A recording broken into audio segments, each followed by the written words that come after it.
बात कर लेते हैं राजस्थान में चल रहे निकायों के रण की। मतदान प्रक्रिया जारी है। 7 बजे से वोटिंग शुरू हुई, 5 बजे तक जारी रहेगी और लगातार लोग पहुंच रहे हैं अपने मत का प्रयोग करने के लिए। शाकिर मेरे सहयोगी हमारे साथ जुड़े हुए हैं, हमारे मेहमान भी हमारे साथ जुड़े हुए हैं। मनोज भारद्वाज जी उप महापौर, यूनुस चौपदर जी कांग्रेस समर्थक है, मानचंद खंडेला जी राजनीतिक विश्लेषक है। शाकिर आपके पास आ रहा हूं। पहले मैं क्या अपडेट?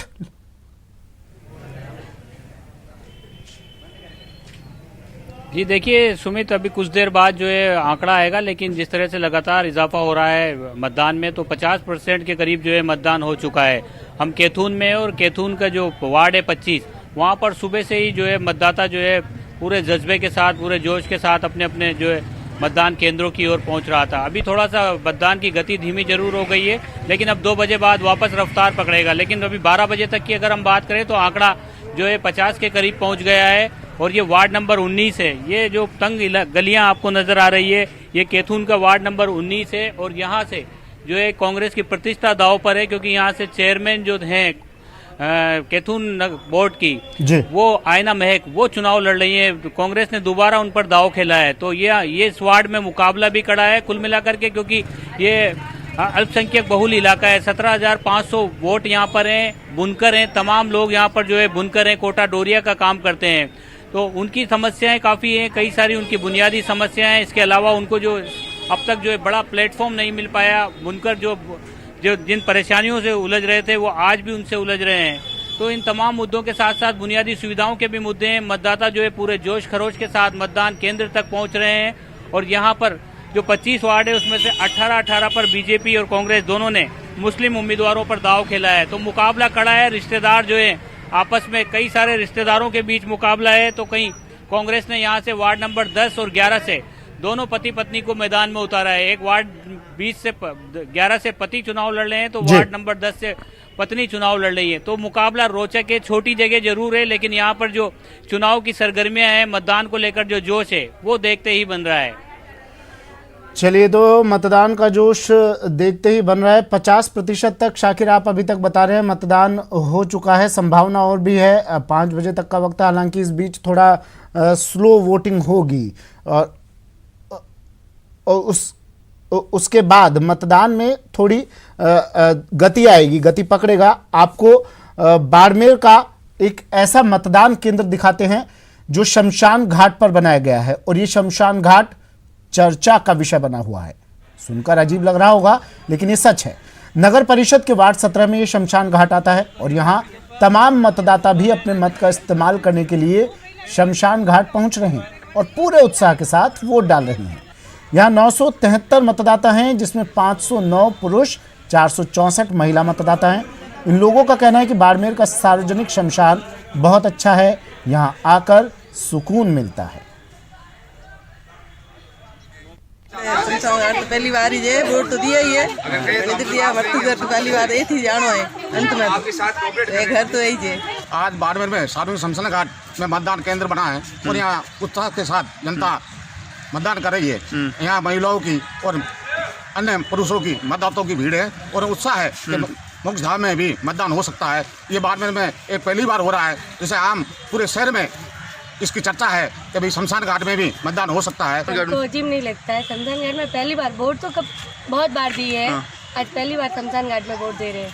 तो क्या कितना अच्छा, क्या लग रहा है? अजीब नहीं लग रहा है। अब तो सारी लेडीज आती जाती है, यहाँ पे व्हीकल लेके भी आती है, वैसे भी आती है, पार्क भी बना हुआ है, वॉकिंग के लिए भी है। इसलिए हमको ऐसा नहीं लग रहा है कि बुरा लग रहा है, हमको अच्छा लग रहा है कि हम वोट दे के आ रहे हैं। चलिए, हमारे मेहमान हमारे साथ लगातार जुड़े हुए हैं। मनोज भारद्वाज जी भी हमारे साथ जुड़ गए हैं, उप महापौर, यूनुस चौपदर कांग्रेस समर्थक, और मानचंद खंडेला जी विश्लेषक है। आप तीनों का स्वागत है।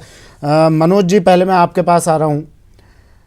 कौन से ऐसे मुद्दे हैं, कौन सी ऐसी चीज़ें हैं जिन्हें लेकर अब आप जनता के बीच जा रहे हैं? क्योंकि देखिए, पहले भी आपका बोर्ड रहा है, पहले भी ना सिर्फ कांग्रेस का बल्कि बीजेपी का, लेकिन समस्याएं, मैं बार बार ये पूछ रहा हूँ, समस्याएं लगातार बनी हुई हैं, और उन्हीं समस्याओं को लेकर बार बार आप लोग जनता के बीच जा रहे हैं। क्या, किस तरह से आश्वासित करेंगे, किस तरह से आश्वासन दिया है जनता को आपने? देखिए, लोकतंत्र का सबसे छोटा चुनाव है, स्थानीय चुनाव है। स्थानीय सरकार हम बनाते हैं इस चुनाव के माध्यम से। तो मुद्दे भी हमारे स्थानीय मुद्दे होते हैं, जनता से सीधे जुड़े हुए मुद्दे हमारे होते हैं। अभी 4 दिन पहले प्रदेश भारतीय जनता पार्टी ने हमारे इन चुनाव के लिए एक दृष्टि पत्र जारी किया था। उस दृष्टि पत्र में हमने लगभग स्थानीय चुनाव से संबंधित जितने मुद्दे होते हैं, आम जनता से जुड़े हुए जितने मुद्दे होते हैं, उन मुद्दों को हमने जनता के सामने रखा था। अब मैं ये कहूँ कि हमने पिछले 5 साल भी, ऐसा नहीं कि हम आगे ही वो काम करेंगे, हमने इन कामों को पिछले 5 साल भी लगातार एक सतत प्रक्रिया के तहत हमने काम किया। मैं कहूँ कि अगर स्वच्छ सर्वेक्षण की आप बात करें कि उसके तहत जो हमने पूरे राजस्थान भर के सभी निकाय में हमने काम किया, तो मैं एक जयपुर का उदाहरण दूँ आपको कि 5 साल पहले हम 430 शहरों में से 215 नंबर के ऊपर थे और वर्तमान में हम 4700 शहरों में से 38वें नंबर पर है। तो निश्चित रूप से हम लोगों ने जनता के साथ मिलकर के, निश्चित रूप से मैं कहूँ कि एक सामूहिक जिम्मेदारी होती है, सबके साथ मिलकर के काम किया जाता है। बिना जनता के अकेले निगम या अगर बिल्कुल स्थानीय निकाय काम नहीं कर सकता। तो निश्चित रूप से सबसे बड़ी चीज़ है कि जनता सर, लेकिन अफसोस मनोज जी तब होता है जब हम लोगों के बीच जाते हैं, अपना माइक हम लोगों के सामने लगाते हैं, तो उनका सिर्फ एक सवाल होता है कि 21वीं सदी में हम रह रहे हैं और आज भी हम सड़क, पानी, बिजली के लिए तरस रहे हैं। ये मूलभूत जरूरतें भी पूरी नहीं हो पा रही हैं उनकी। सड़क, पानी और बिजली निश्चित बिल्कुल आप कह रहे हैं कि सड़क की बात आप जहाँ तक कर रहे हैं वो बिल्कुल ठीक है। पानी और बिजली निश्चित रूप से स्थानीय निकाय को अधिकार नहीं दिया गया है इसके अंदर। सड़क की बात मैं कहूँ नहीं, मैं मूलभूत जरूरतों की बात कर रहा हूँ। कचरा प्रबंधन की आप बात कर लीजिए, सफाई की बात कर लीजिए, सफाई के दावे करते रहिए, लेकिन आज भी जस की तस स्थिति दिखाई देती है। मैं आपको बिल्कुल देखिए, मैं आपको कहूँ कि इसके अंदर आप जहाँ तक सॉलिड वेस्ट मैनेजमेंट की बात कर रहे हैं, जो कचरा निस्तारण की आप बात करें, इसमें बहुत बड़ा अचीवमेंट हमने प्राप्त किया पूरे राजस्थान के अंदर। हमने इसके लिए योजना बनाई है, एग्जीक्यूट भी किया उसको हमने। बहुत बड़ी मात्रा में हमने खुले में शौच मुक्त जो एक ODF जो पूरे राजस्थान को हमने किया है, हर जिले हर कस्बे को हमने ODF किया, खुले में शौच मुक्त किया हमने।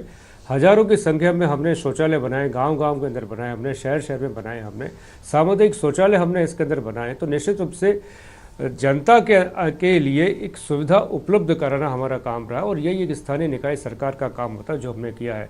अच्छा, आप अपनी बातों को लेकर पहुंचे हैं जनता के बीच, लेकिन क्या लगता है आपको सूबे में जो सरकार है उसका कुछ बेनिफिट इन चुनाव में मिलेगा?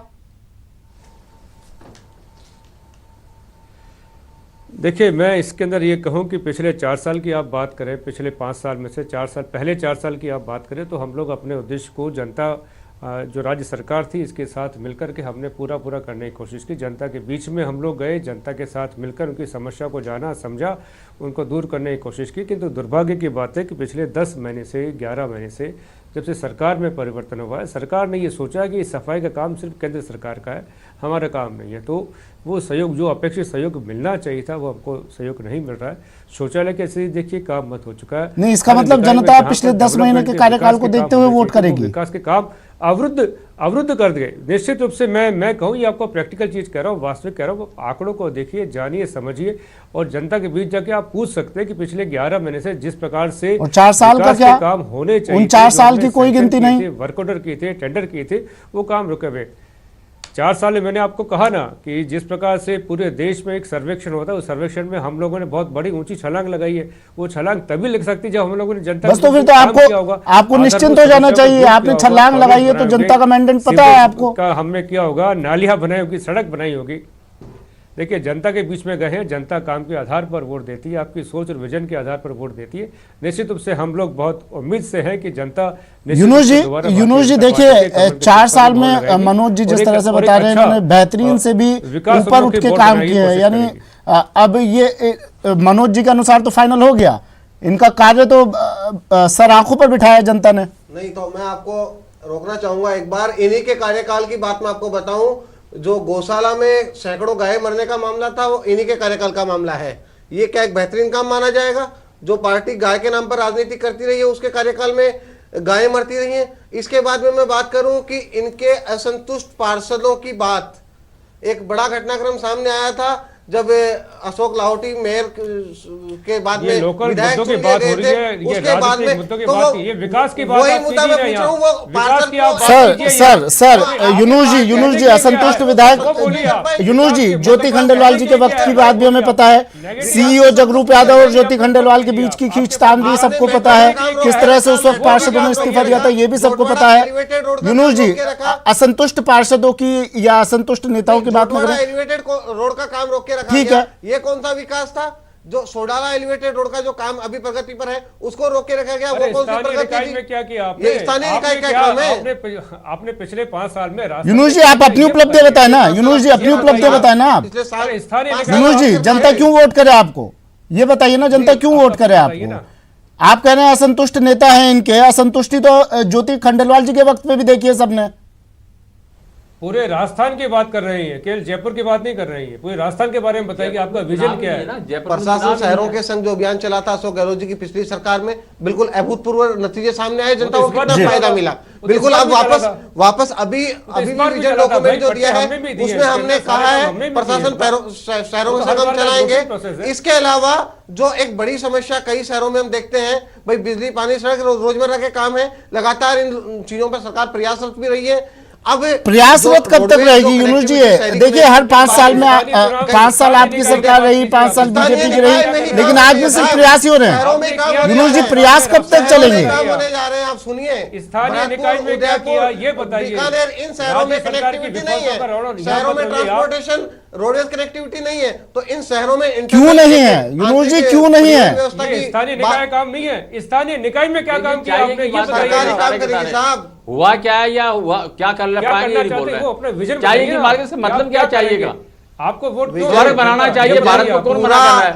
एक विजन डॉक्यूमेंट हमने तैयार करके सार्वजनिक वो किया बताइए क्या है है अशोक वो? गहलोत जी ने और पायलट साहब ने, उसमें साफ विजन डॉक्यूमेंट धरातल पर कितना उतरता है? विजन हुआ, दृष्टि हुआ, आपका जितने भी आपके पत्र धरातल पर कितने साकार होते हैं यूनुस जी? उतर रहा है, तभी आज ये सामने है कि मंडावा में तभी साल दर साल, तभी हर 5 साल बाद आपको एक और डॉक्यूमेंट फिर से जारी करना पड़ता है। भारद्वाज साहब, निकाय चुनाव है, इसके भारद्वाज बारे में बात कीजिए साहब, आप। पार्टी का विजन मानचंद जी, मानचंद जी, मानचंद खंडेला जी, मैं समझ रहा हूं शायद ये प्रचार कर रहे हैं, प्रचार करना चाह रहे हैं जो मानचंद खंडेला जी, जनता पार्टी की मानचंद खंडेला जी, समस्याएं जस की तस बनी हुई है, आज भी चाहे बीजेपी हो चाहे कांग्रेस हो, उन्हीं समस्याओं को लेकर लोगों के बीच जा रही हैं। क्या आपको लगता है, पहला सवाल तो ये कि जो सूबे में सरकार है उसका कुछ असर पड़ेगा इन चुनावों पर? और क्योंकि हम पिछले चुनाव में देखते हैं, विधानसभा चुनाव हुए तो केंद्र में जो सरकार है, क्या चेहरों पर ये चुनाव लड़ा जा रहा है या फिर स्थानीय नेता के काम पर? देखिए मैं कह रहा हूं ये इसको एक आइसोलेशन में हम कुछ नहीं कह सकते। एक बात ये बिल्कुल सही है कि जो सरकार होती है वो जो है प्रभाव डालती है और डालेगी। दूसरी बात मैं यहाँ पे ये कहना चाहूँ, इस सरकार ने जो घोषणाएं की हैं और क्रियान्वयन के लिए गंभीरता बताई है, उसके बारे में कह रहा हूँ तुलनात्मक रूप में अशोक गहलोत के संदर्भ में आज गंभीरता ज्यादा नजर आ रही है जनता को, यानी मतदाता को। और जो बाकी बीजेपी है उसकी सरकार, तो केंद्र की सरकार के बारे में बात कर रहे हैं, वो गंभीरता कम नजर है। तीसरी बात मैं यहाँ पे ये कहना चाह रहा हूँ, जब ये सारी बातें होती जा रही थी कि जिस तरह से अवेयरनेस आ रही है, 2 एग्जाम्पल आपको बताऊंगा जो आपने बताए थे कि पिछले बार जो पार्षद है वो अब हमारे सामने आया है, इस आधार पर हम वोट डालेंगे। एक बिल्कुल जो पुरुष मतदाता उसने कहा, और महिला मतदाता में तारीफ भी करूंगा उनकी।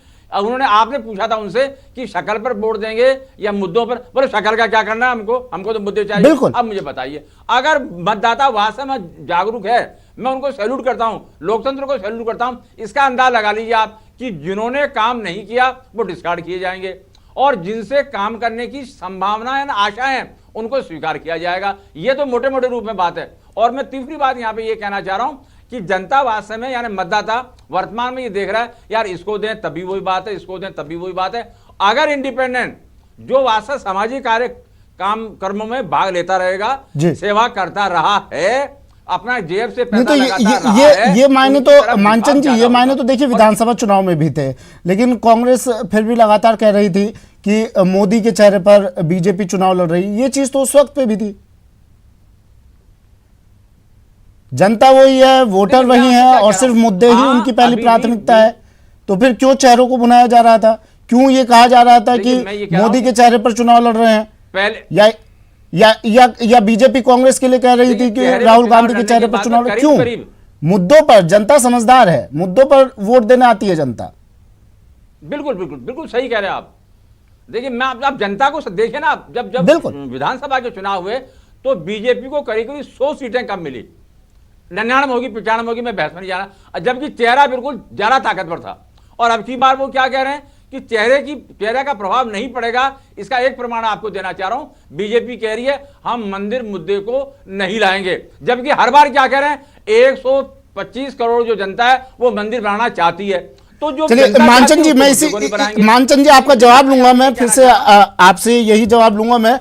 बड़ी खबर आ रही है, भरतपुर में 2 पक्षों में पथराव हुआ है। बड़ी खबर, वार्ड 25 में विवाद, 2 पक्षों में जमकर पथराव, पत्थरबाजी में 4 लोग घायल हुए हैं। नमक कटरा के पोलिंग बूथ की यह घटना, बड़ी खबर टीवी स्क्रीन पर, और ये तस्वीरें भी अब आ गई हैं।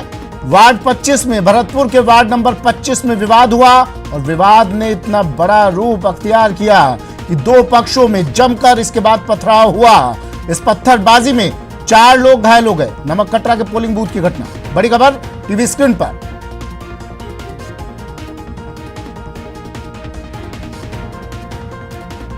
चलिए फिर से मानचंद जी, अब आप बात पूरी कर लीजिए अपनी।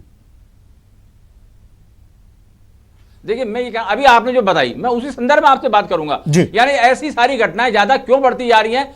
क्योंकि सरकार जो पहले थी या सरकार जो अब है उसमें विश्वास कम है, और व्यक्ति जो सामने होगा उससे विश्वास ज्यादा है। और मैं जरा महत्वपूर्ण बात यह कही थी, आजकल राजनीति बाज ज्यादा हो गए और राजनीति करने वाले कम हो गए, यानी उसमें नीति समाप्त है और केवल जो है राजराज की बात हो। एक बात, अब जब आपने जो मेन मुद्दा उठाया था कि शक्ल पे मिलेंगे क्या, अब मैं आपसे कह रहा हूं कि एक समय वो था जब निश्चित रूप से निर्विवाद रूप से मोदी जी का चेहरा था, लेकिन पिछले चुनाव में क्या हुआ, अब आप सबके सामने ज्यादा व्याख्या नहीं करूंगा। जरा महत्वपूर्ण बात जो मैं कहना चाह रहा हूं वो ये कि आपने अपने गृह मंत्री जी को लोह पुरुष के रूप में स्थापित करना प्रारंभ कर दिया था, और मैं समझता हूं वो रूही पुरुष साबित हुए।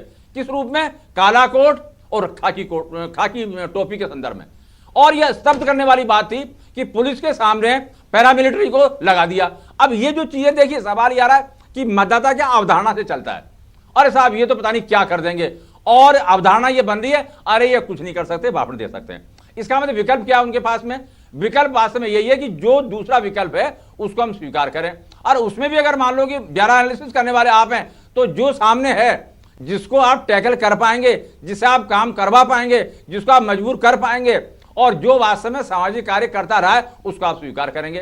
तो मैं यहाँ पे 2-3 बातें लगातार आपसे कहना चाह रहा हूं कि टिल्टिंग जो है वो कांग्रेस के प्रति है।